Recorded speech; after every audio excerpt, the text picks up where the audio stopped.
Welcome to Behind the Page, the Eli Marks podcast, with your hosts, John Gaspard and me, Jim Cunningham.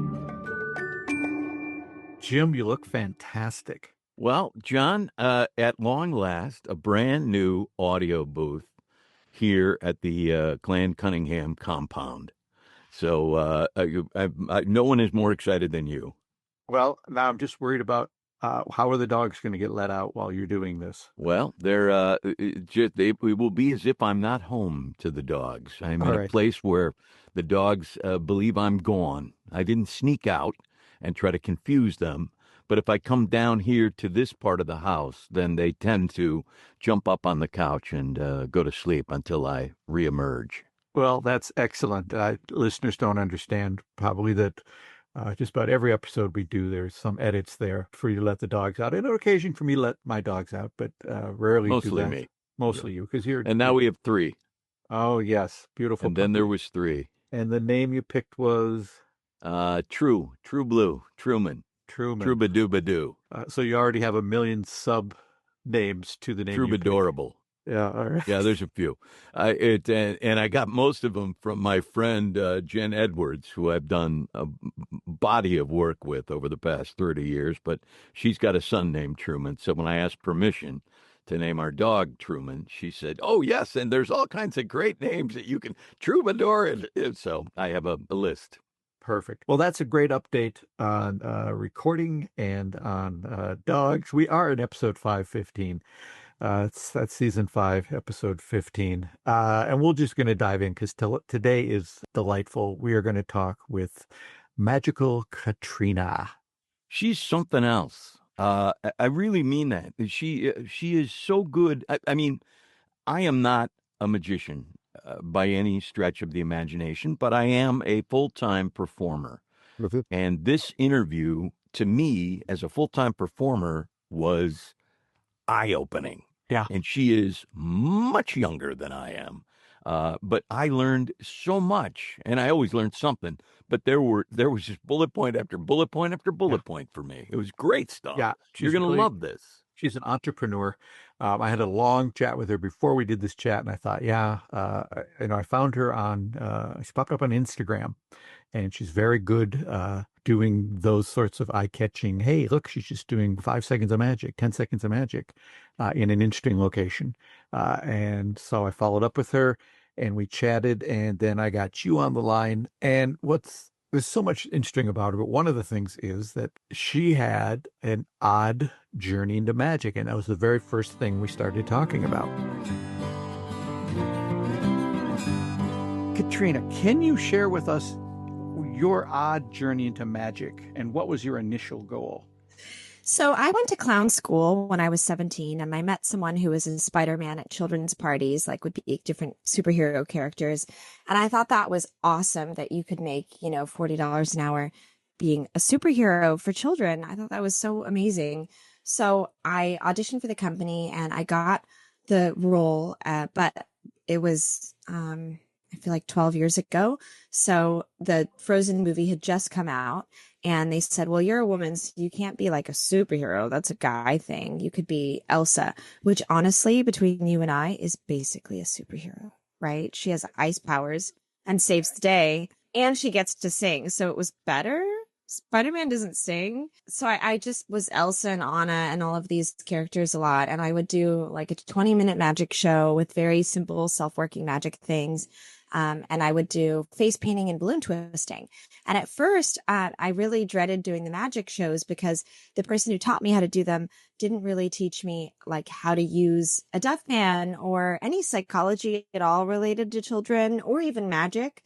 So I didn't really know that it's nice to give them the prop beforehand so they can check it out and make sure it's a normal rope, or just anything like that would make the magic more powerful or the children interested. So it was really hard.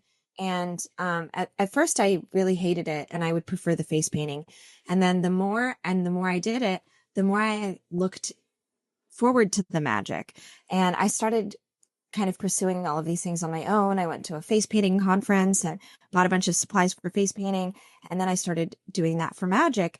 And I kind of made my own kids magic show that I was then proud of, and started learning more about kids magic and the psychology behind children. And I realized it was my favorite thing to do. So yeah, I think I kind of came at it from this opposite, like, way that other people came to it, which is getting paid and doing it professionally, and then loving the art, whereas most people do it the opposite way. Do you remember exactly what kind of tricks you were doing as a princess? Yeah, so when I was a princess at children's parties, I did things like a dove pan, which I would like make candy appear. And I wouldn't use fire or anything with it, it would just be empty. And sometimes I'd have a smelly sock appear or something like that, like, oh no, it's a smelly sock. For some reason, boys love smelly socks and stuff like that. Hey, you're an adult and you're laughing right now. Yeah. So Yeah. That's funny. I love the idea. You're appealing That's to great. the kids. That's smart. Yeah. Oh my gosh, this one that was it's kind of like multiplying bottles, but with peanut butter and jelly, and they switch places and multiply. And silks, like Mismade Flag, if you know what that is, and a change bag. So stuff like that, like pretty self-working stuff. Had nothing to do with being a princess. The only trick that I did that actually had anything to do with the character I was playing, that they taught me to do, was like a disappearing and appearing rose. I'm not going to tell you how it works, but it's super self-working. And so I would be Belle sometimes, and I would use that one. Or if I was any of the other princesses, I would say, Belle, let me borrow this rose. And it's related to the beast, because we're friends. We have tea parties every single Sunday and play video games with each other. So, what my favorite thing about being a princess was coming up with the most ridiculous, absurd, silly things to like tie the universe to reality. So kids were like, you're not Elsa because, I didn't see you fly here, or so. I don't know if she flies. I should know that. Yeah, she kind of flies. She raises her body into the sky during Let It Go, I feel like, and snow swirls around her. Anyway, and I just go like, oh yeah, like I'm, it's illegal to do ice magic in the county of Los Angeles because the last time that they did it, there was an endless winter and it snowed. Just like coming up with stuff like that to answer them was some of my favorites. So I guess the point of my story is it's really fun to lie to kids, but for their own fantasy and enjoyment, which is kind of what we do as magicians. It's the same thing. I'm also guessing the parents enjoyed some of those detours. As a parent myself, I'm already chuckling at the idea of you lying to the children. That makes me happy deep inside. How old is your child? I have 3, and they're all now adults living on their own. So I have a 20, let's see, we're all odd. So 29, no, that's wrong. 31, 29, and 23. So I'm out of the parenting business, but not really, because you never really are once you have them there. They're there for life, and it's a constant. But I don't lie to them anymore. My kids spent their entire formative years having me lie to them, and then they would immediately, after I said something, look at their mother, who would go, "No, that's not right." So, but they seem to have turned out okay. So I'm not lying to children is. I enjoy that idea very much. And so I have questions about clown school, and how did that kind of dovetail into you being a princess? Were there any things that you were able to take from clown school and but into the princess act?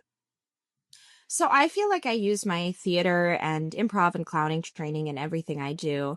Growing up, I was a theater kid, so I was in the Rocky Horror Picture Show when I was in high school, and I was working at the Northwest Children's Theater as an intern. And then I went to clown school when I moved to San Francisco, from Portland, where I'm from. And so I feel like all of those things go into doing magic as a a performer and breaking the fourth wall and being entertaining. And I mean, it is kind of awkward to be up on stage in front of like hundreds of people, or even just 10 people. It's kind of scary. And so it's definitely a skill that over time you mold and perfect. And even if, you know, that improv and clowning didn't directly, you know, immediately correlate to magic, the runtime of just doing that since I was like 3, and I first, you know, saw an old movie musical with Judy Garland, and I was like, oh, that's what I want to do. Ever since then, every year I've been in plays and musicals and singing, and I was in choir for 8 years and just been practicing that muscle. And I think all of that goes into being a good magician. So in some ways, I feel like I started late to the game because other magicians were doing card tricks at 4 or 5, you know, which I know several magicians, I've dated them where that's their origin story. They're like, I picked up a deck of cards at 2 and I was doing card tricks and I could memorize the whole deck. And I'm like, oh my God, I'm not that good. But I was memorizing Broadway musicals. I know all the words to all the songs from Chicago and every Sondheim ever. Does that count?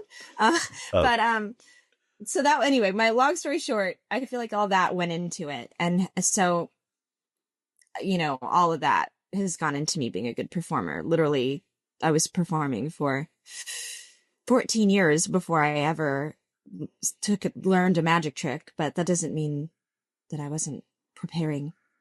It sounds like you were preparing the whole time. Yeah. That's a consistent message. Exactly. Because it's a consistent message we've heard over the years is take an acting class, take an improv class. It's going to help you as a performer. But before we dig deeper into that, I got to jump back. Who were you in Rocky Horror?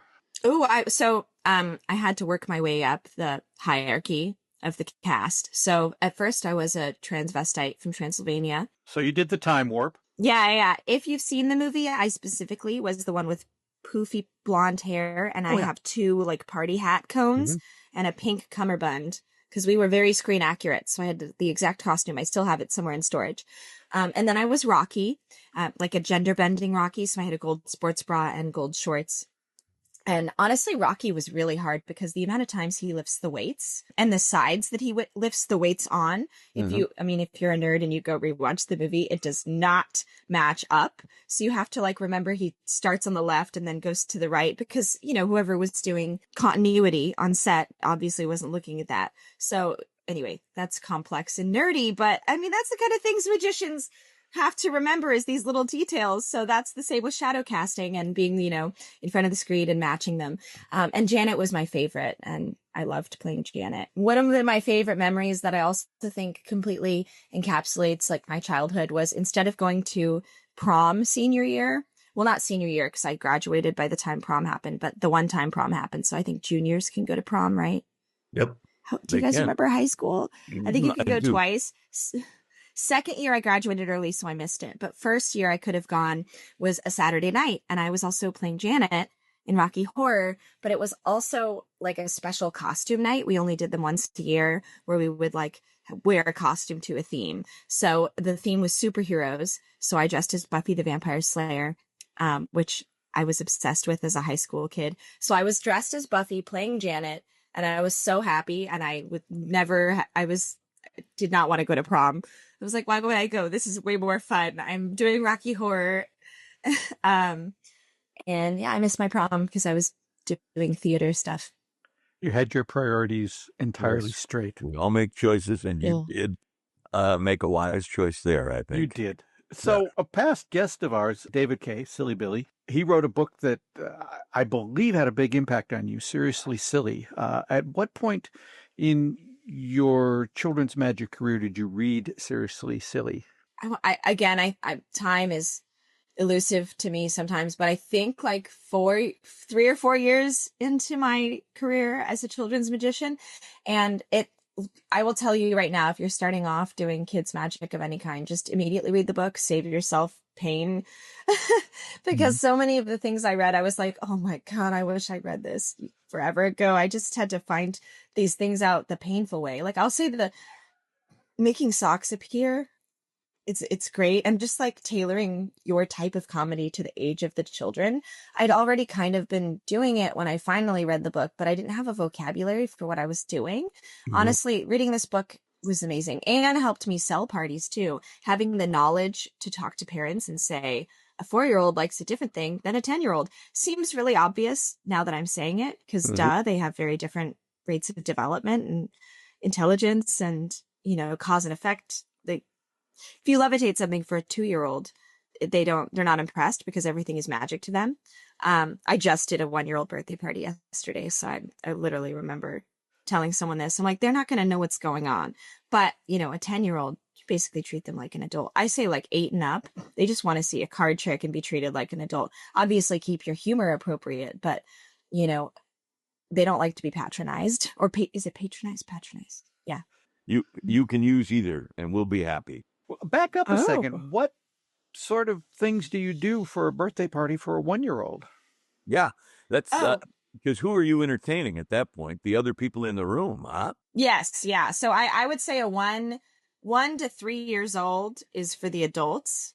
Sometimes they call me thinking that it's not. And they're like, but most of the time when someone hires me for a 1-year-old party lately, it's because they saw me at their other friend's 1-year-old party. And they're like, oh, doing that strolling and close-up magic for the adults was great. So the one I did yesterday was because they saw me at a different party. And they always have really fun themes. So the one they saw me at was Chosen One themed. So it was all Harry Potter stuff. Nice. And then this one was Wild One. Like, you're a wild one. And so it was fun. I dressed up like a safari character, which they did not ask me to do, but I just had a safari outfit because I love dressing like a vintage adventure, like Indiana Jones. But I do not usually wear costumes to parties anymore. I just come as myself. But if I have a costume, because I have a collection of costumes and it matches and I want to, I'll dress up. So anyway, what was my point? That was just really fun. I got to run around being an explorer all day. So you moved out of kids shows full-time. You still do them, and you started doing adult shows. So what was the biggest thing that you took away from kid shows that helped you with adult shows? And how did you make that transition? So the biggest thing I took away from kids shows to adult shows is probably that sense of play. I feel like when I saw corporate entertainers and people that primarily do corporate events, right? I always thought it was really intimidating because I thought like, oh my gosh, I don't know what you do. What do you do? Do you just do people do a card trick, but then they just shout out things like synergy, leadership. I don't think I've seen anyone do this, but I think I'm actually going to do that as a trick I do now. That's hilarious. I'm going to be like, you guys, this is my corporate entertainment, and I'll press play and it'll be just like a rap track with me randomly saying corporate words, and I'll just do magic to it. I'll be like, this is the corporate entertainment part of the show. I can sell that. Where was I? Okay. Yeah. So anyway, I had no idea what it is. It's really intimidating and scary. But the main thing is that it's not. A lot of times when people are hiring you, you're solving the problem of entertaining. They're not hiring the magician to necessarily weave a message about their company into it. Now that's the next level I'm at, is I'm trying to do more things like keynote speaking and team building workshops that I tailor to them. So I will ask the client, what are your biggest problems? What's your day-to-day like at work? What's your company culture? What are your values for your company? And I'll try to weave that in. And that improv background, I think, really helps with that. The ability to connect these different concepts into my brain and then make entertainment with it. But that's a very good idea, that tailoring for each client. I don't know if Jim ever saw a performer named Durwood Fincher back in the day, but Durwood was a double talk motivational speaker, and Durwood had I think a 3-page speech that he would do that was full of jokes, but and he would put it in front of him on the podium, and it was a photocopy and there were blanks in certain points. And before the show, I mean, it could be a minute before the show, he would go to the client and say, name your biggest competitor, the problem you're having, the product you're having the most trouble with, who's your best salesperson, where'd you go on your sales trip? And he would just glean this information, write it into the blanks, and then give his speech. And the audience thought it was the most custom thing they'd ever seen. And he literally just had 6 blanks in a speech that he would fill in, and it seemed custom. So it doesn't take much to do a custom corporate entertainment presentation. Speaking of challenges, I had the opportunity yesterday to ask John Mitchum to sum up his strategic vision. John answered by saying, well, wherever we go, there we are.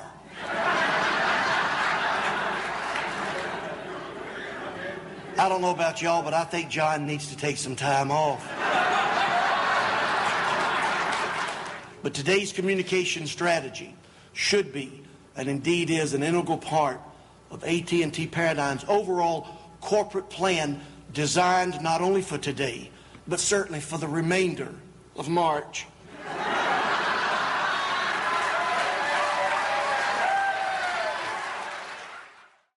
Yeah. So that's where I'm at now, is trying to make my show more like that, or just my offerings, because like the team building magic workshop isn't really a show, it's an experience. Mm-hmm. But what was I saying? So that's like the next step, but that's intimidating. I've been doing corporate entertainment since March 2020 is probably when I like started. I did it a little bit before then, but virtual is really the catapult that helped make the transition easy for me. But when I started doing it, it was just to entertain.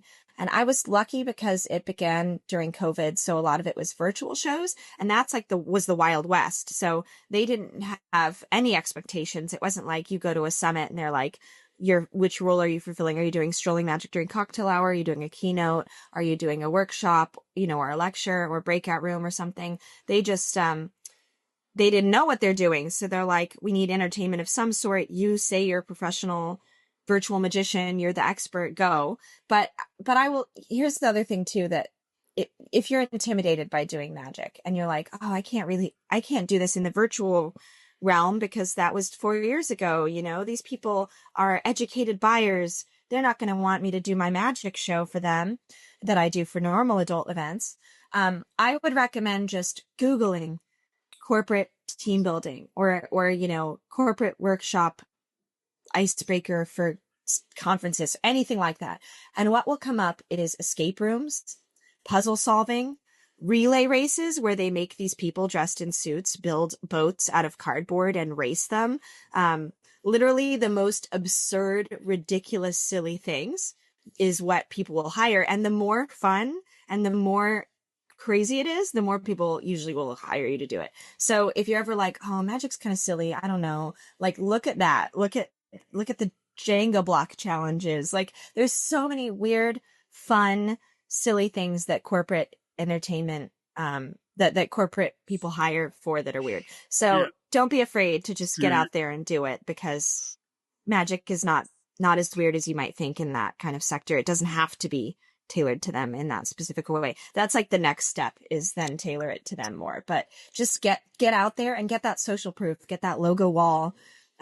Someone the other day was like, oh, I like your company graveyard. And I was like, what are you talking about? Oh, you mean my logo wall, the thing on the website that has all the companies you've worked for and their logos. So, you just need that social proof, the video, someone talking about it, like, oh, she worked at Lockheed Martin and everyone loved it. Get that social proof, then work on tailoring the product. But as long as what you're doing is making people happy, don't worry if it's kind of intimidating and maybe a little silly because it's magic. Definitely don't do your kids' show there, but you can take your adult show and put it there. All right, we'll come back to the how you changed to the adult thing in a second, because you said a word there that I don't think any performing a magician has said in 4 years on this podcast. We're in year number 5 now. You use the word offerings, which is not something I think most magicians think about, but I think it is what sets you apart, because you look at your career as what are the different things you can offer that no one else seems to look at it that way. And I know that in addition to being a princess, you also were a manager or agent for other princesses. So you were sending people out to do jobs, and that might be giving you a different perspective when it comes to meeting the needs of any of your clients, whether it's a corporate client or a parent client or anything, because you think of what you're doing in terms of offerings, the different things that you offer. How did you get to that mindset? Because it's different from what most other magicians do. Well, I think part of maybe my strength and also my weakness sometimes is coming at magic as a career, because I got hired to do it as a job before I appreciated it as an art form. And now I love watching magic. I went to FISM. I'm in it. I'm reading magic books daily. To me, it's one of my favorite art forms. But that's not how I started. I started as it was a service that I was giving to someone solving their problem. So I think a lot of magicians are like, I love this. The way that I love musical theater when I was a kid is like, this is art and it brings my heart joy. And that's the most important thing. And so maybe they have a problem looking at it as I'm doing this for someone else because it's a way they're expressing themselves. So it can, I get it, feel a little soul crushing to go to a company and be like, we're going to do the leadership and magic workshop when they want to just do card manip to moody music. Trust me, all I want to do is card manip to moody music. That's what I do at home, like when I'm practicing. But I mean, I'm just projecting. I love manip to music, but I have a hard time finding out how to sell it commercially. But like I'm working on a magic routine to music right now. So anyway, what was my point? So I think that's a differentiator for me, is that I came at it as originally I'm solving a problem, not as like I'm doing it for myself and it's art and I'm expressing myself. Now I do both, but they're very different parts of my practice and my day-to-day life. And I set time aside to work on both things because they're different things. Is magic as a career and magic as, a long-term goal, or I'm making something more artistic. I also will say, I think me, like everybody else, I don't know, 15 years ago, read 4-Hour Workweek by Tim Ferriss. And I love that book and the whole concept of buying back your time and hiring other people to work for you. And you can't really scale your direct time, right? You can only hire other people or sell a product. So I realized, when I was like 20, that I would have to hire other people because I only have so much time if I really want to make money doing magic or like being a princess. And so, I started a company hiring other princesses literally because of this book. And it totally was a failure. It just, for me, it was bad because I'd be in Las Vegas and I would have booked out like a Spider-Man for Jimmy's party. And then I'd get a call at 10 p.m. that the Spider-Man was sick and couldn't go to Jimmy's 8th birthday the next day. So I have to find a replacement. So then I would spend 3 hours at 10 p.m. calling everyone ever that I knew who could be Spider-Man. And between you and me, I would have gone and been Spider-Man, except I was in Las Vegas at the time and the party was in San Francisco. It's just impossible. So I just had the worst time. And I think part of the reason that it failed was because I was hiring people that were not actually interested in magic face painting or balloon twisting.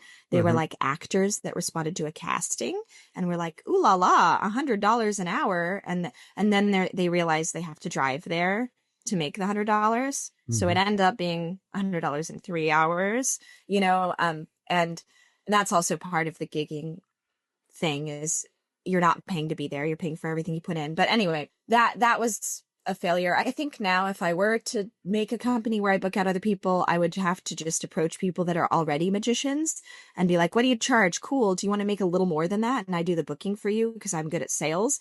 And then they do it.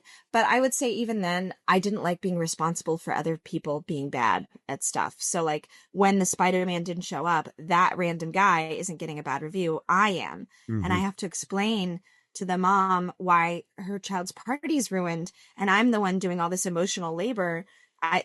So I didn't want to. I stopped doing that, and when I moved to LA, I just never did that again. Now what I'll do if I do get a gig I can't do is I'll send it to other magicians, and I will say just send me 10 or 20% or gigs if you want. Don't even send me money, just send me gigs. And then basically if the person sends me money or gigs, then I'm like, oh, heck yeah, they booked it. This person's good at sales or whatever, they booked it. Or they're honest, And if I don't get any money or gigs from them, then I'm like, okay, either they suck at sales and I've sent them 5 things in a row without them closing, which is not good. And they're probably a fine person. I'm just like, okay, I'm sending the lead to a place where it dies. I'm going to send it to people that are good at selling.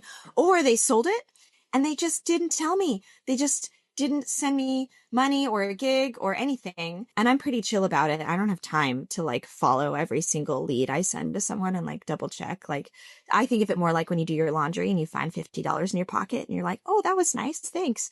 And then you put a note. You're like, oh, that person's good. I'll send them more kids' parties or corporate events. So that's kind of how I look at it. And I find magicians tend to prefer that etiquette wise as well, because they would rather sell themselves. And we're our best at selling ourselves, I think. Whereas if you're hiring like a stable of 20 women to be princesses and they have musical theater degrees and they're happy making $40 an hour, they might not be the best at the business of selling themselves. So I think the princess party companies do better that way. But I just find that there's a lot of ego in magic, and we're so used to doing everything ourselves as magicians. We're like lone wolves that we don't necessarily, as a community, like other people booking us out. And I've seen a lot of animosity and negativity towards magicians that do that. Not me, but I've like heard people go, oh, that guy booked me out. He charged the client $1,500 and talked me down to $400. And I'm like, oof. And, now he hates that person. And it's like, if they just let them book it, maybe they wouldn't have not liked it. I don't know. You know what I mean? So Yes. anyway, I feel like I learned that the hard way, both from people being inconsistent and unprofessional and then being responsible for it. And then also just like, I don't know. That's my experience. So I would rather just be hands off and book people that way. Yeah. Don't ever give the Glengarry leads to someone who doesn't know how to sell. Please don't. These are the new leads. These are the Glengarry leads. And to you, they're gold. And you don't get them. Why? Because to give them to you is just throwing them away. I really like that idea, though, of you, being busy enough that you have to farm gigs to somebody. And the way you have chosen to do it, I think is really cool. I'm going to have people I trust and I know will do a good job. And I'm not asking anything other than, hey, if something comes your way that you can't do, send them my way. I think that's really smart and fundamental that we just don't do like we should. So I admire what you're saying and doing. I want to pivot if that's okay, John. Because I enjoyed your performance on Penn and Teller's Fool Us very much. I thought you and Penn were terrific together, and I admired everything about what you did there. Can you talk just a little bit about your experience and how that worked for you? So I got the gig from performing at the Society of American Magicians convention. They had basically an audition kind of thing for the producers. And I did Triumph, with like slop shuffle Triumph, if you know what that is. And one of the most basic things you learn in like Card Magic 101. But I had found out a couple days before I was doing it, so I didn't have a lot of time to prep. And a friend really encouraged me to do it. They were like, you're funny, they'll like you. Doesn't matter if you don't have anything fooling, that's not what the show is about. And they'd been on Fool Us, and that's what they told me. So I did it, and the producers said they really liked my perspective and what I was doing and my jokes and everything. But obviously they said, don't do that. Don't do cards unless you've, have something really good at cards that you do. But so I discovered that basically they pick and choose, what effects are on the show. So it's not 20 card tricks in one episode, which makes lots of sense. So if you're trying to get on Fool Us, I would say don't do cards, coins, things like that, unless it's something that you've invented or you're the best at in the world. You're probably not going to get on. They prefer things that are more creative and weird and odd props and very original tricks like that. But it's not hard to do that. So my trick I did out of this world with a twist. And it was basically a card trick that I made more personal by putting photos on for dating. So I would recommend that if you're trying to get on the show, I know that wasn't your question, but I feel like it's an actionable thing that listeners can take away from this, is maybe make a list of the kinds of things you do, make a list of the premises you often visit in your magic, right? Like for me, I was like, oh, dating, that's a relatable thing. Or premises that you just have in your life that you haven't done a magic trick with, and try to combine those and maybe mix them up too. And look at props that can be replacing other props. So like photos can replace cards, right? That kind of thing. Yeah, to just brainstorm in that way, and maybe you'll have a better chance. I would say too, throw as much at the wall and see what sticks.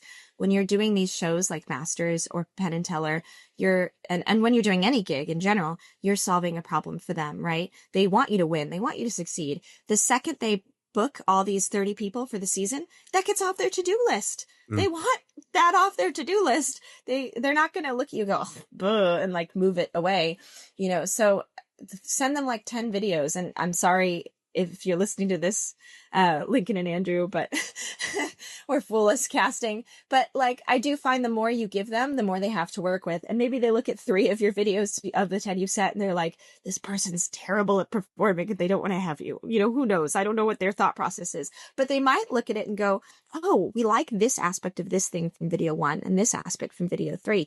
Can you combine those things? Or can you do that and put it with this trick? Or what about this premise? And they'll often work with you if they see something in you or in your magic that they want to make better, like they did with me. They were like, we love you. We don't want you to do cards. So, yeah, I think that's the best best advice I can tell someone to succeed. That's excellent. Fascinating. Advice. Yeah. And you know what? We've talked to some people who have been on the show. That stuff has never been said before, at least in my memory. We've got a lot of here's how the day went and here's what happened, but just the process of getting there to the day, we've never really dealt with. And so I think that was fascinating. So this season, we're listening every episode to a chapter from the 4th Eli Marks book, The Linking Rings, which takes place in London. And a lot of it takes place at the Magic Circle. So you're a perfect person to talk to about the Magic Circle. Why did you become a member, being that, you're on the west coast of the U.S. and they're a long ways away? Well, as a teenager and a kid, I loved Buffy the Vampire Slayer. Yeah. So this is my personal reason is I grew up watching Buffy the Vampire Slayer, and in Buffy the Vampire Slayer, there's a Watchers Council. So there's Watchers, and they're kind of like the Yodas of the Slayers, like the Slayers are Jedis. And so it's like one girl in all the world who fights the demons and vampires and forces of darkness. And she has a Watcher, and he, teaches her how to fight and tells her what to do. And maybe I'm telling you stuff you already know because you've seen Buffy the Vampire Slayer, but that's the lore. Mm-hmm. And in England, they have an office and they have the Watchers Council, and they're all British. And they like study magic and have books in a library. And so anyway, that's like, how some kids grow up with Harry Potter? That's like my Harry Potter. And so I just loved going there when I went there the few times. I loved being in the library. I loved that everyone was British, which I know is such a shallow thing, but to me, I'm like, oh, this is so cool. I love it. And it felt like, being in something from my childhood. So I loved that aspect of it. And then it's just a really wonderful, supportive, welcoming community too, from my experience. I know not everyone has that experience with magic clubs, and each magic club is different. And it's also, they have a really fascinating background with like one of the first women members pretended to be a guy and then got in. I think her name was Sophie or Sophia. And then they allowed women in, and she was like, oh, I'm a woman. And then they were like, oh, you lied to us. And they kicked her out. And I'm paraphrasing that. I apologize, Magic Circle, if I said that wrong. But now I think the Magic Circle and Laura London, they're actually looking for her. So if anyone has any information on the first female member of the Magic Circle, reach out to them, because they want to, I think, give her membership back and apologize. I'm not sure exactly, but they want to find her, or maybe to give her a high five. Laura London can also high five her. And it's really great group of people. I really like being a part of it. And I love going to the lectures. They have virtual lectures too. And that's great because I don't like driving. So I love watching the Magic Circle lectures from the comfort of my living room.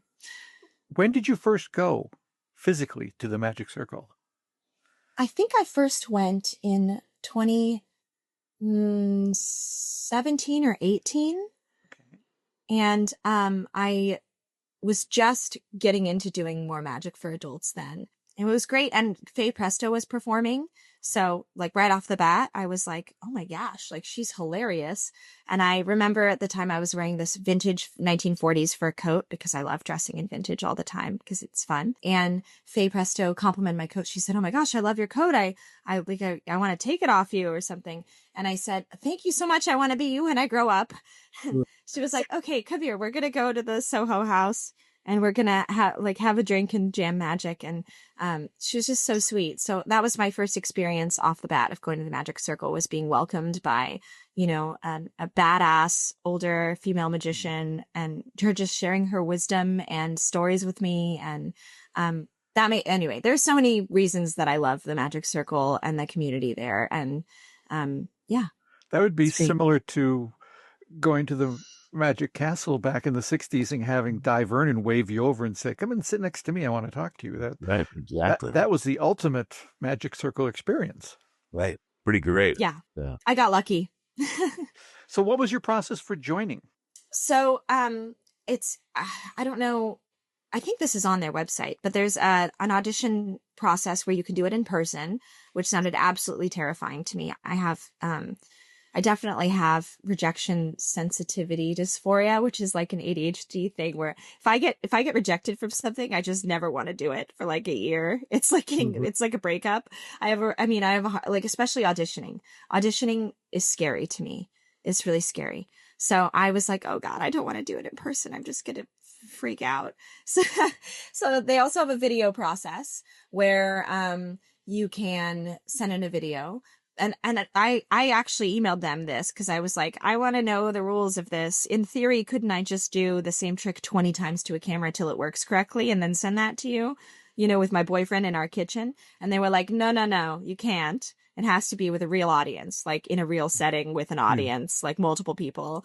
And there can't be edits. So, similar thing to that. And, but it's also a little bit scarier to do a video audition because you can't, I think there's, I don't know the amount of judges. I think there's 3 or 4. And if you do a video, 100% of them have to say that you're good enough to be in. But if you do it in person, only a majority has to say it. So you have to be like you have to risk that you have to be twice as good to do video. But you also can just do video, which is better than in person, I think. Less physically terrifying. I still was really nervous and scared. So I did have like a drink before I did the audition, but we invited people to our house and did, just did 25 of our closest friends, and it was just a party, and we played board games and, had cocktails. But then for, 15 minutes of it, I did a little magic show for them. And we had 2 cameras, one set up that was close up to me so you could see my hands, and then one farther away so you could also see that there was, 20 people there in our living room, so that so it was clear. And then I had no edits to them, and I sent them both of them because I felt like showing the audience but being far away, you can't really see my double lift. And honestly, it was not a show that I would normally do for like an event. It was kind of a bunch of my most slight heavy stuff thrown together. And I think you have to do like 10 minutes. So I did Anniversary Waltz, Ambitious, or I guess Ambitious, but like a multiple selection Ambitious, and Eugene Berger's Unfazed, if you know what that is. It's in one of the later books, but I love it so much. And the version that I do is about dogs looking like owners. So you know how sometimes people look like their dogs and nobody knows why, but it's like a magical coincidence. So I had these cards printed out that look like they match the dog and the owner. And I have like a ton of different versions of this trick. I have a mechanical deck version I've started doing that Zabrecki was helping me come up with. And the Unfazed version is kind of when I want to fool magicians, is what I do, the Eugene Berger one, because between you and I, muggles don't want to sit through a 6-minute multi-phase card mentalism trick where the payoff is at the end. You know what I mean? Like they need Ambitious for 6 minutes at least has like a little dopamine hit when it's like, oh, it's at the top again. Oh, it's at the top again. Okay, we have 3 more rounds of this. But and I love Unfazed, but I don't normally do it in my normal show. It's like my go-to. I'm trying to mess with magician's trick. It's so good. So I did that. And I got in, and but I did have to have a drink before, even though I was in my own house in my living room with friends. I was so nervous, but it made me feel really confident getting in and feeling like good enough, and part of a community, to have your peers be like, hey, you're a magician. Like, it felt like something I'd been striving to do and be a part of for a long time. And I've been a part of the SAM and the Linking Ring. And the Linking Ring even gave me an award for an article I did on virtual magic in the Linking Ring. So thank you, IBM. But I never really was, felt valid as a magician in a way until being a part of a secret special group that you can't get into unless you audition, which I know is so silly, but it did make me feel empowered, I totally get it. Absolutely. Yeah. Jim, you had one last question. The diversity that you have created in your life as a performer is astounding to me. I don't know how old you are, but you strike me as on the younger side, but with a ton of flight time in a lot of different things, clown college, musical theater, improv, princess shows, kids magic, adult magic, Penn and Teller, masters. I mean, there's a lot there. So if you had to give, let's say, a piece of advice to an aspiring magician looking to create that kind of diversity and maybe a sustainable career in magic, what advice would you give? Yeah, that is a lot of things. I knew I wanted to be a magician. And like, after going to the Magic Castle and seeing all these amazing performers, like, Zabrecki and Lucy Darling and Piff the Magic Dragon. And, and I thought, okay, I'm going to transition from just doing this as like a job, like waitressing. I'm doing kids parties. I'm doing it as a job, to doing it as a career. And, I looked at the people that were doing well in this industry, and I was like, what's their social accolades and social proof? How do I know that they're doing well? How do I know that they're an expert in this field? And so I made a list, right? And then just started checking them off, right? Like Fool Us, Masters, Penguin Lecture, writing in these magazines. I saw that like the people that I look up to and admire and learn from are doing that. And I didn't just start there. I then did magic a bunch, but I already had some expertise in doing kids magic, like just learning from failing, which, flight time is a good teacher. So, that's kind of why I did all of those things, I guess, is, the constant need to feel approval from strangers. And maybe that doesn't appeal to you too. Like, I know so many people that don't need that. So if you don't need to do that, then don't do it. That's probably not the positive advice we're looking for, but if you're happy, like not doing all those things, don't do it. Cause I did them because I felt like I had to feel good. This is becoming a therapy thing. But and even still, I don't feel, I'm like, I need more. I need to do better. I need to prove myself more. I need to work harder, to be taken seriously in this industry. It's funny. It just never stops. I'm sure the other people that I look up to feel that way too. And so it's just something inside of you that's like, I have to strive to do more. Let me put it this way. Yeah. Because you've done so many smart things along the way to get to where you are now. Agreed. That looking at it from the outside, if I were a magician getting started and wanting to have a career, I would be intimidated even by that list that you rattled off of what you did. So let's narrow it down. If you could give me one thing to do in order to have a sustainable career as a magician, if I can only do one thing right now, because I only do one thing at a time, what would be the very first thing you think I should do? Oh, okay. That's a better question. That's a more answerable question. For me, I was off on a tangent. I would say, well, okay, two things. Do two things. One, remember that you're solving the client's problem that hired you. So, first I started as a princess and a children's performer entertaining the children and making that birthday child feel good and special on their day and give them a memory that they'll be thanking their parents for years down the line, right? That was one. When I do wedding magic, I'm solving the problem of people haven't had a chance to take advantage of the open bar and get drunk. They don't know each other. They're both sides of the family. They need something to break the ice. The couple's off taking photos. That's the problem I'm solving. Corporate event. They have a budget. They have an activity slot for 2 hours. They need something about leadership because they've been having problems with communication and leadership lately. That's the problem you're solving. So that's like step one. Just remember it's about the client. And no matter what industry you pivot to, as long as you, one, get social proof first, two, know what problem you're solving, and, three, can like talk that language to them so that they know that you understand them when you're on the sales call. You could do that even if you don't have a video, as long as you can talk confidently to, like, I always say Karen from HR or Janet from HR, who's the executive assistant, like, as long as you can speak to her about what she's doing, you'll get the gig, I think. And it's slow going. You need to get those videos and that social proof and the logo wall. But that's a place to start. Look at your industry and research it and figure out the problem. So then my other thing I would say, just remember that every goal you have is a series of hoops to jump through, and you can break it down. My career might seem really intimidating, that like you can look at someone that you admire, that's not me or someone else, and look at their career, look at people's bios. Like I know this is funny, but like, so I went to Blackpool and I saved the brochure because I wanted to go home when I had time and I wasn't hungover and tired.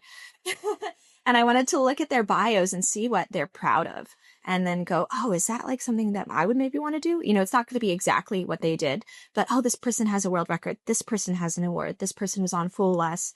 Oh, they were a magic consultant for this movie. Is that something I want to do? And then that's how you can make that list. And then that list is intimidating, as you said, but just go for the least intimidating thing that you are the most qualified for on the list. And it might be like 2 things out of 20 things. But over the course of years, you'll start to chip away at that list. And it's just little steps, little hoops to jump through. Try to break it down into bite-sized things, and then you can do anything. So that idea of not looking at where people are right now, but looking at how they got to where they are right now to make the process less intimidating is a really, really smart idea. Don't look at Lucy Darling right now. Look at what she was doing 5 years ago in the process she went through to do that. Don't look at Mike Caveney now. Look at what it took to make Mike Caveney and then break that into steps for you. Just really a smart way of building a career. Yeah, absolutely. And all of the stuff that she puts on Facebook and Instagram in terms of messaging, some of it is about her doing magic in a strange location, but not all of it. But all of it is interesting and gives us an insight into her as a person, as a performer, as an entrepreneur. So I really... You talk about social proof. That was the first time I ever heard that. Yeah. Social proof. And it, of course, lit me up. And now I'm spending all kinds of time trying to collect social proof for things that I've done for years so that I can build out a website that I've been working on. So I just thought she's incredible. And anytime I see one of her reels on Facebook or Instagram, I click on it because there's always something charming that she is presenting and interesting. There was so much to take away from what she said. One thing that jumped out at me was her advice to read Silly Billy's book. If you're going to do kids magic, she said it would have saved her so much time if she had just done that first, because he is an expert in that. And yet, as we know, having talked to him, and I actually had dinner with him here in Minneapolis and learned even more about him. Just if you're going to go into that room of the Townhouse of Magic, definitely read his book. And the other thing that I thought was interesting, and it's probably because of the weird path she took getting into magic, is thinking of offerings. And this is a very business thing. What is our offering? What is our offering? But she looks at it as, what problem can I solve? And then what can I offer to do that? A very entrepreneurial way of looking at things. At this is not looking at it from the point of view of this is my act, but what is the client's problem and how can I solve it? And solving problems that they might not even know are problems. I think she mentioned somebody was the first person to go, hey, there's a place during a wedding evening where there's nothing going on. Wedding magic was born at that point. Right. So it's just this idea of solving problems for clients. And I'll harken back to, I think we just recently had a little clip from Mike Super on. And that's exactly what Mike Super does. Mike is going to solve client problems. It's not about Mike Super's act. It's about what problem do you have and how can I solve it? Yeah. And I think that is a really smart way to approach your business. And until it is stated as clearly as as you just stated it, performers may not think of it that way. This is what I do. If it's what you want, great. If it's not, I'll find somebody else.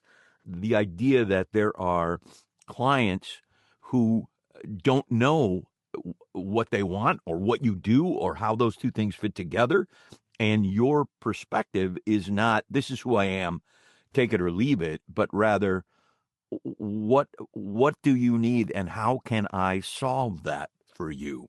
That's a great way to think about life as a performer. Yeah, really, really smart.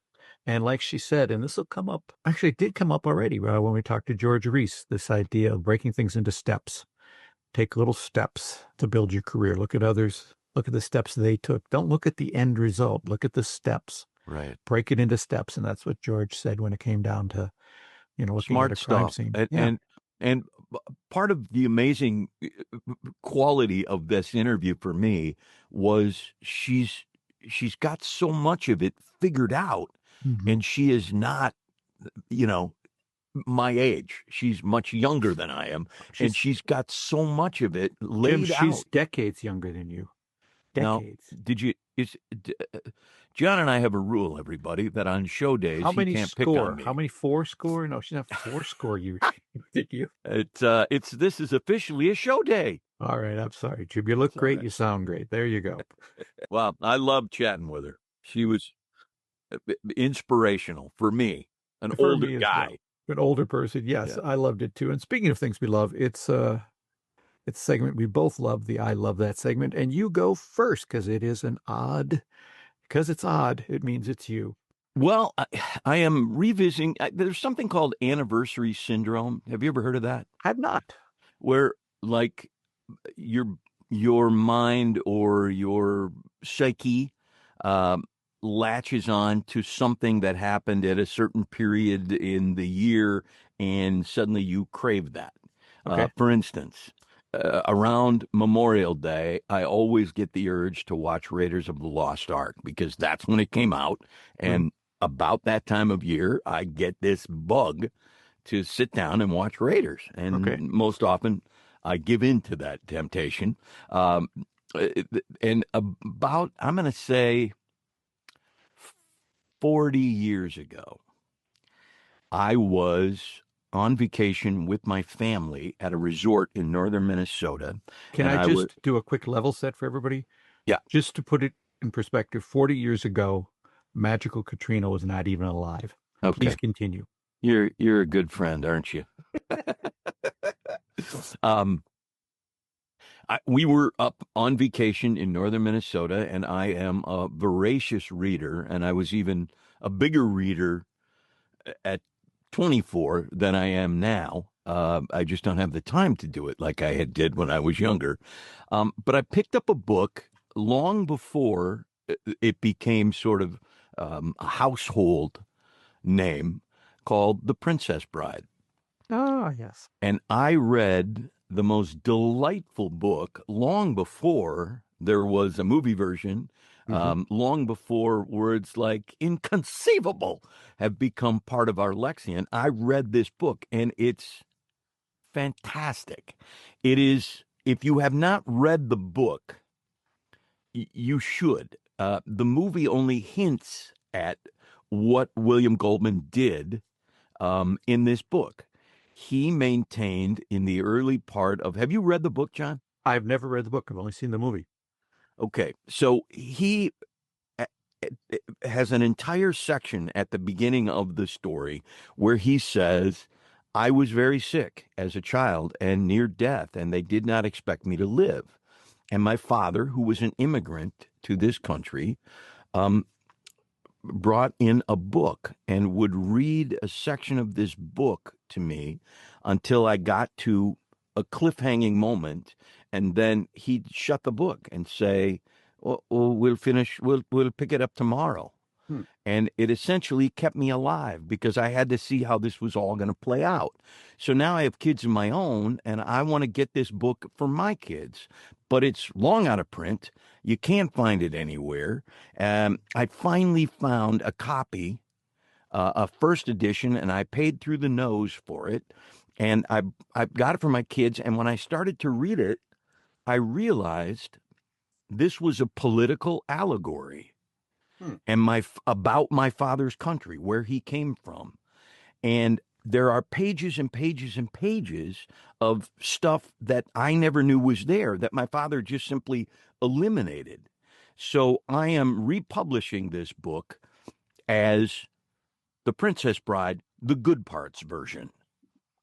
I'm going to edit out all of the things that are simply political allegory that don't mean anything to anybody anymore. And when I do jump in to tell, I'll jump in a sentence or two. I'll tell you what was there and why I decided to take it out, and then we'll go back to the story. He then lays out his own family dynamics with his own children, and that story is fascinating. And then he stops that and starts The Princess Bride.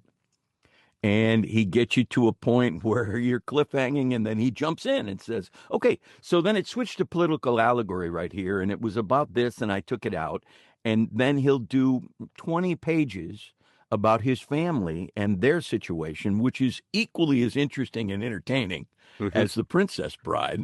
And he'll get you to a cliffhanger in that story, and then he'll jump back to The Princess Bride. What you don't know and what you can't know, and what he doesn't want you to know, but I'm going to tell you anyway, is that S. Morgenstern, the guy who supposedly wrote The Princess Bride, is fictitious. The entire thing was fictitious, but it's just such a darn entertaining book. All the things you know from the movie are there, but there's so much more, and it's so charming, and I highly recommend it, and I'm reading it again because it was about this time of year, July, 40 some odd years ago, that I picked it up for the first time. And about, I don't know, once every 10 years, I get the bug to reread it, and it's terrific. And John, I will loan you my copy of it because I think you would just get a big kick out of it. Well, thank you. Thank you. In hearing you recounting what Goldman did, and Goldman was obviously a very clever man, the idea of saying this book existed, I couldn't find it, I did find it, here's a cleaner version without all that other stuff. He was a remarkably clever man, as he was really his was. brother, James Goldman, who wrote Lion in Winter. Pretty Another. good pair. Let's not talk about it because it could easily be a future. I love that. But I can't recommend it highly enough. And if you love the movie, you're going to devour the book because it is, and you get the hint of it with all the Peter Falk scenes. When Peter Falk is the grandfather reading to the grandchild, Fred Savage, you get that sort of glimmer there that's going on, but it's just a delight. Wonderful book. So I will put a link to that, probably to Amazon. Just know that William Goldman has done all the hard work for you. He's taken the not original book and edited it down for you. That's The Princess Bride. Great. The good parts version. The good parts version. Mine is from about 40 years ago as well, which is interesting. Notice how I didn't take a dig or a stab or fire one across your bow. Because I'm older and you're showing a little bit of respect. Which is you should respect your elders, I think. Yes, that's me. Anyway, I was getting ready to go out. This is in the late 80s. And the TV was on, and there was this guy on the TV that was on PBS. Really interesting guy with kind of a Jersey accent, sort of East Coast accent, and wild eyes, and a big laugh and big smile. And he was talking about wanting to go to Tuva, Tanta Tuva, which is in the middle of Asia, Russia. It's in a valley. It's impossible to get to, but he'd heard about it. And as the show went on, I'm realizing, okay, this guy's name is Richard Feynman. He's a physicist. Oh, He won a Nobel Prize, although he didn't want to win it, but he won it for physics. And he worked on the Challenger committee, figuring out what happened to the Challenger. And he was just a fascinating man. And the gist of this documentary was he's going to talk about wanting to go to Tuva, but in the process, we're going to learn about his life. And I had seen books of his. He's got a couple autobiographies out that were sort of dictated of him telling stories, because he was a brilliant, brilliant man. And he worked at Los Alamos during the bomb. He tells stories of breaking into safes at Los Alamos and leaving notes that say it's very easy to break into this safe, and then locking it up again. So they'd realize how unsecure things were. He was an impish guy and that was his sort of personality when he realized there's a place called Tanatuva, that he wanted to go there. It's very simple. I propose to give some lectures in Russia. They would be delighted, I think. I come there and I say that one of the conditions is that I travel to Tuva. And they say, indeed, it's fine. And then I say, but I give the lectures in Moscow after I visit Tuva, having learned a bit, you see? And they'll have to say yes to that, and I could go. I never understood before why I don't want to do it that way. And now I suddenly do. The whole idea is to have adventure. The way to have adventure is to do things at a lower level. It's not to ride on the freeway and to stop at the Holiday Inn. So it's about a 45-minute documentary. It's on YouTube. I'll put a link in the show notes. Fascinating guy, though. Really, really interesting. Just as subsets of I love that. I'll have the link to Tuva or Bust, which is the Richard Feynman story. But you can also go find his 2 books online or at the library.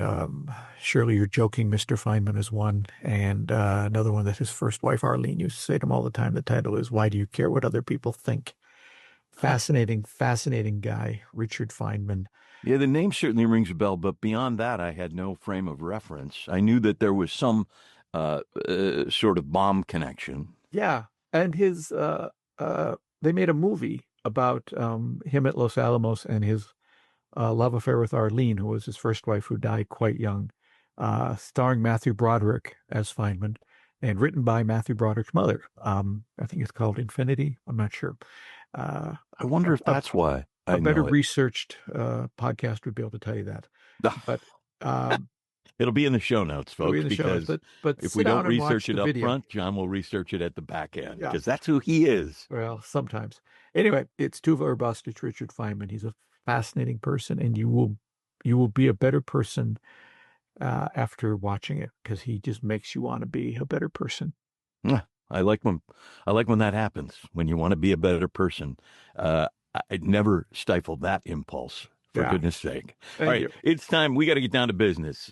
Last time I read chapter 14, so before I launch into chapter 15, just give us the recap of 14, would you please? Boy, a lot went on there, so I'll just try to get the highlights. That's a chapter in which Eli talks about being in a high school production of A Christmas Carol, where Jake was Scrooge. They're looking over the suicide note they saw from Archie Banks. And in that, he says things like stabbed in the back, poisoned his reputation, dying of 1,000 cuts. And so Harry realizes, obviously, Archie's suicide note predicted those 3 deaths, and that someone is using his suicide note as a way to avenge him. And then there's the question, is Archie Banks really, really dead? And as they talk more, Harry's pretty sure that he should have brought a better pair of shoes. And that takes us right into chapter 15.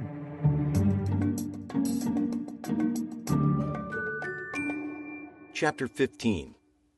Dinner that night was intended to be a celebration of Lawrence Baxter's speedy release from custody.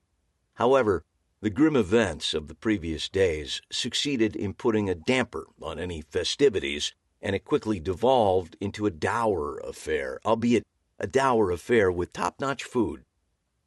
There were 8 of us at dinner, with 3 empty chairs acting as constant reminders that we lost 3 magicians and friends, Oscar, Boris, and Hector, in just about the same number of days. Ever the attentive host, Lawrence Baxter made several well-meaning attempts at benign conversation starters. It looks like we'll have a full moon tonight. Cook tells me tonight's squash is direct from our garden. Have I mentioned Dame Judy Dench is practically a neighbor? But none of these topics really took hold, each dying out with barely a response.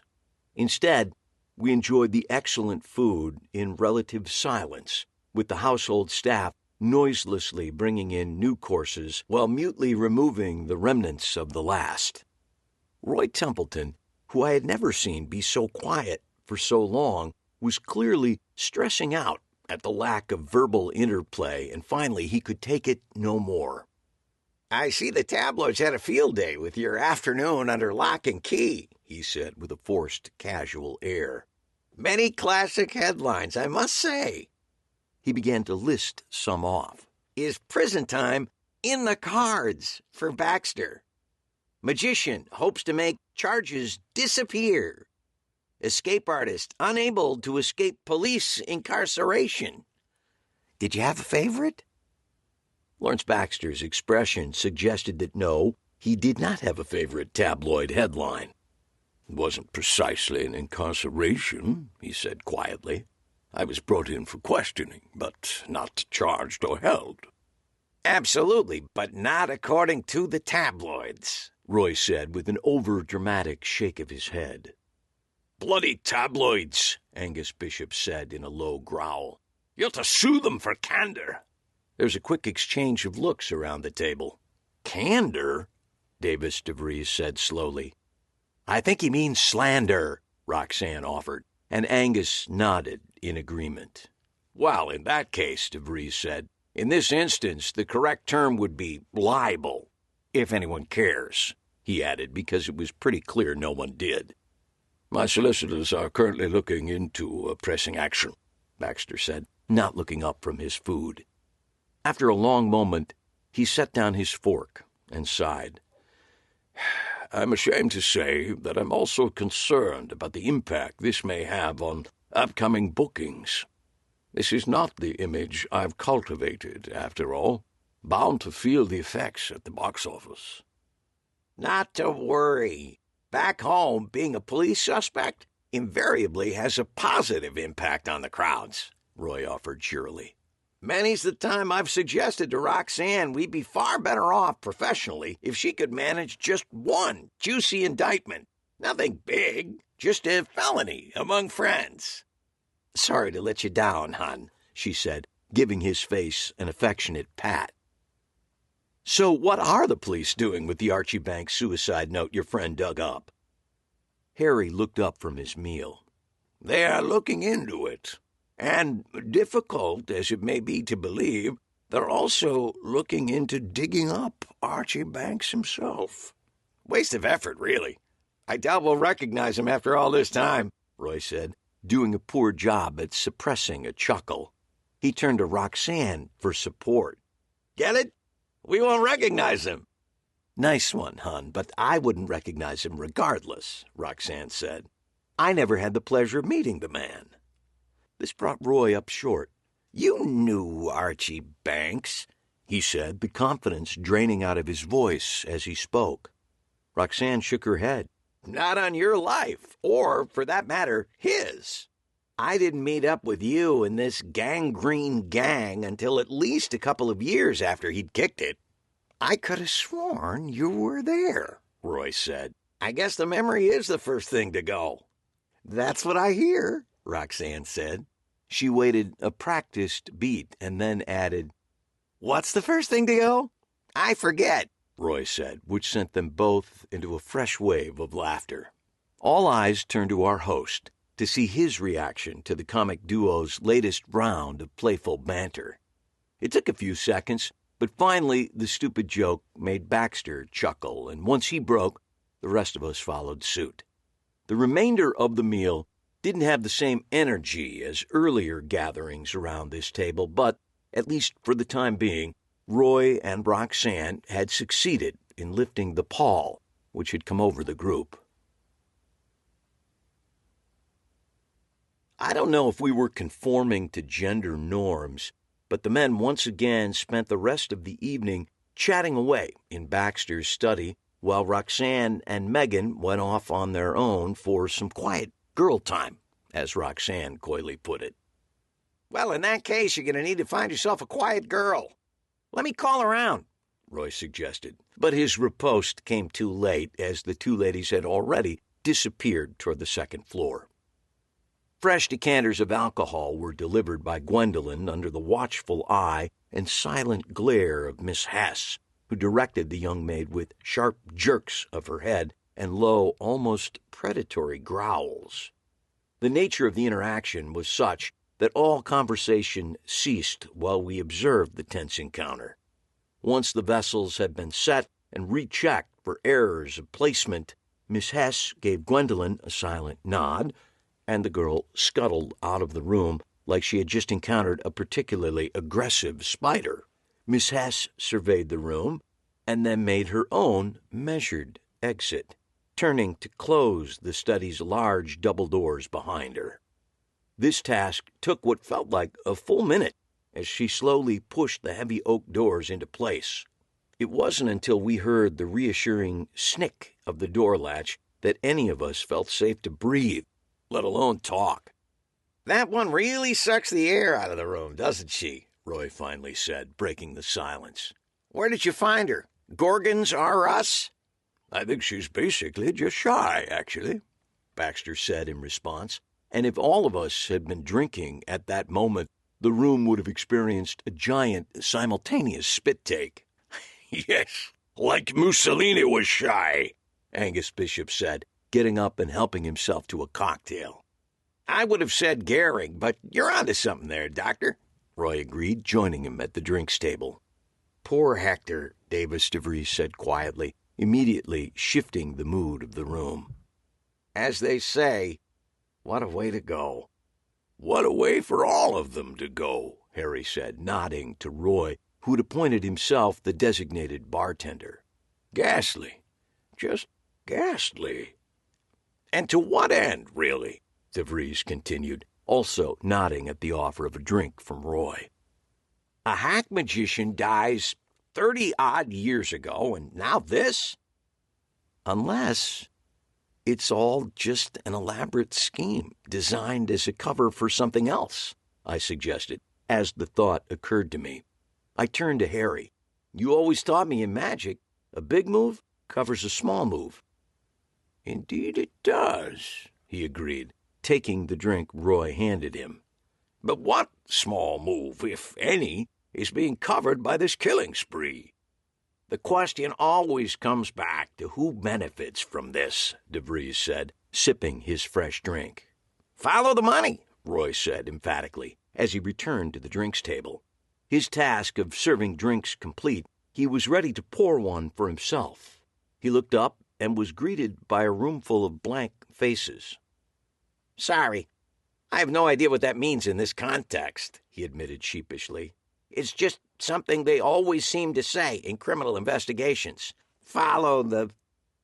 His voice trailed off, and he returned to mixing a drink for himself. Well, in the case of Archie Banks, there was precious little money, as we all know, Baxter said. But for that matter, which of us hasn't held a grudge against one or the other at some point in our careers? I turned to Harry, who was silently musing with his drink in his hand. What are you thinking? I asked. A big move covers a small move, he repeated thoughtfully. Maybe we're looking at this all wrong. Maybe it's a small move covering a big move. What do you mean? He shook his head. I have no idea. Here's what I know, Roy said, drink in hand, as he settled into a chair. And you can take this to the bank. When you look at a question using rose-tinted glasses, all of your herrings are going to appear red." He held up his glass in a quick cheers motion and took a sip, while the rest of us considered what, if anything, that statement meant. For being such an old house, Baxter's mansion was unexpectedly free of the peculiar creaks and groans you might anticipate hearing in an old English manor home, which is why it surprised me to encounter an odd, high-pitched whimper as I made my way back to my room later that night. Ever the drinking lightweight, I had left the rest of the crew of old magicians in the study, none of them giving the slightest indication the evening's end was anywhere near. I said my good nights and made my way upstairs, hoping to avoid another sudden and surprising encounter with the spooky old housekeeper. Instead, upon reaching the second-floor landing and turning the corner, I was surprised to nearly collide with the young maid Gwendolen. She was leaning against the wall, a delicate handkerchief to her eyes. She had clearly been the source of the whimpering I had heard. "Oh, excuse me, sir," she said quickly, straightening up and giving her face one last pat with the handkerchief. "Sorry, so sorry." "Oh, that's fine. Is everything all right? Are you okay?" She glanced around to ensure we were alone. "Oh, it's that dreadful old woman," she said, her voice a cracking whisper. "Nothing I ever do is right. It's always, 'Second girl, pay attention,' or 'Second girl, where are your brains?' It's endless, simply endless." "There's nothing worse than having a bad boss," I said sympathetically, thinking of some of the clients I had done shows for in the past, but would never agree to work for again. The kind of people who, if they walked in front of your car, you'd really have to think about whether to hit the brake or the gas. "The thing is, I need this job and can't let her scare me out of it. Plus, what kind of reference am I likely to get from the old crone if I quit?" I nodded, supportively, not sure what the correct response was in this situation. And to be frank, I was also a little terrified the silent old crone would suddenly appear out of nowhere. "Do you want me to talk to Mr. Baxter?" I suggested. Her eyes went wide and she began to shake her head vehemently. "Oh, no, that would get me sacked for sure," she said, the tremor returning to her voice. "I wouldn't have to name names," I said. "Just, man to man, tell him I thought he should know Miss Hess isn't treating some of the household staff with the sort of regard he would expect. That sort of thing." She continued to shake her head. "She'd know," she said in a hoarse whisper. "She knows everything that goes on around here. Simply everything." She dabbed at her eyes again and pushed past me. "I'm sorry to have troubled you, sir. I must get back to the kitchen. I am behind my time." She rounded the corner, and I could hear her running down the stairs. Moments later, I heard her shoes on the marble floor as she crossed the foyer. And then, once again, all was quiet.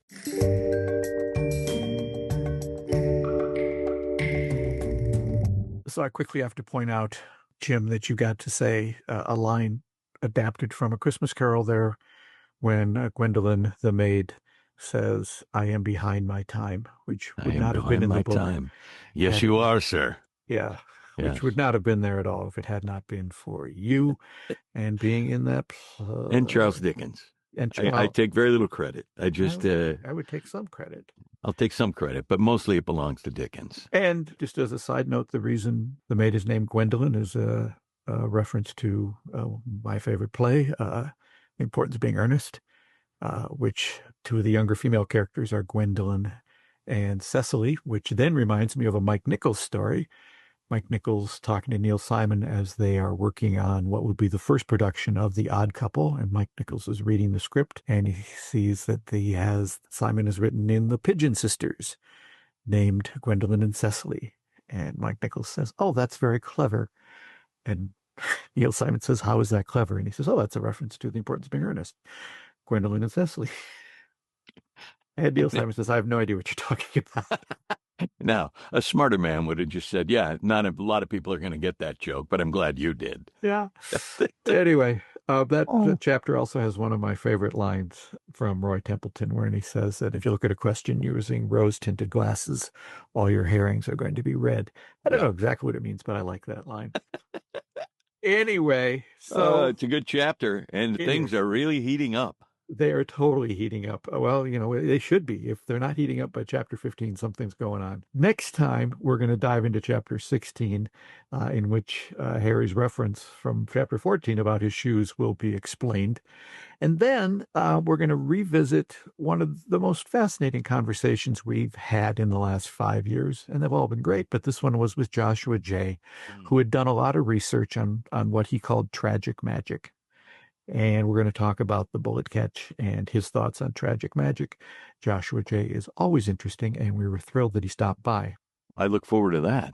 Yeah. I remember that conversation, but I will be interested to hear him talk about it again, because the bullet catch is one of those things that, as a performer and as a magician adjacent, let's say, it's a fascinating topic. It is. It is.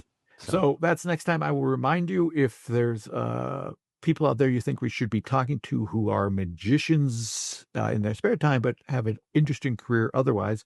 We've had some great ideas sent in since we raised that topic, but if you have others, please send them in.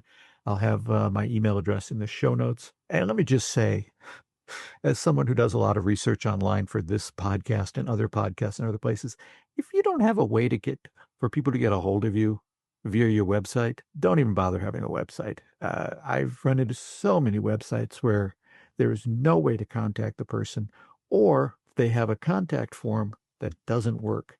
Oh, so that's I'm just worse. saying, yeah, that is worse, because you feel like you're being ghosted when, in fact, when you finally get in touch with them, they go, "Oh, I never got an email." Anyway, that's just a little rant from me. Yeah, that was. So send in your ideas about who we should talk to. And if you're over on the YouTube channel looking at Feynman, click on the subscribe button so that we can get those numbers up over 1,000. And that would be fantastic. Other than that, we will see you next time with chapter 16 of The Linking Rings. And, of course, that great snippet from Joshua Jay. Take care, everybody. Be kind to each other. This has been Behind the Page, the Eli Marks podcast, with your hosts, John Gaspard and Jim Cunningham. Produced by Alberts Bridge Books at Grass Lake Studios. Find this podcast and all the books in the Eli Marks series at elimarksmysteries.com. That's ELIMARKS Mysteries.com. And thanks for listening.